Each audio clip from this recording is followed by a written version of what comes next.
కూడా ఎందుకంటే మన ప్రజల్లో మన ఈ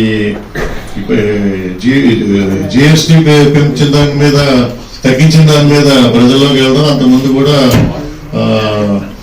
వివిధ సందర్భాల్లో ఎమ్మెల్సీ ఎలక్షన్లప్పుడు కానీ మిగతా సందర్భాలు కానీ ప్రజల్లోకి వెళ్ళినప్పుడు కానీ అందరూ కూడా కూటమి ప్రభుత్వం చంద్రబాబు నాయుడు గారి మీద చాలా మంచి అభిప్రాయంతో ఉన్నారు. ఎందుకంటే హామీలన్నీ కూడా నెరవేరుస్తున్నారండి. ఇందాక లిస్ట్ చూశాను నేను 60 హామీలు 60 హామీలు నెరవేర్చాడు. అంటే హామీలు కాకపోయినా హామీలు ఇవ్వకపోయినా ఎవరిని కూడా నెరవేర్చేసి 60. నాకు తెలిసి నేను వివిధ పార్టీ నాయకులతో నేను గత నుంచి అందరితో సంబంధం ఉంటాయి నాకు తెలుసు.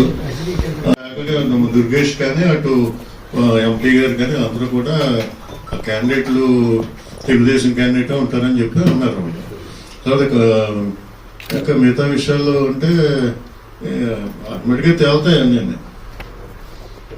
ప్రజలు కోరుకుంటే అన్నీ అవుతాయండి. ప్రజల్లో ప్రజాభిప్రాయం ఎలా ఉందనేది మీకు తెలుసు. నాకన్నాను నేను ప్రజాభిప్రాయం ఉన్నప్పుడు ఖచ్చితంగా ఎవరు ఆఫ్ చేసినా ఎవరు ఆఫ్ చేయకపోయినా ఆగిదేం కాదు. అది పోటీగా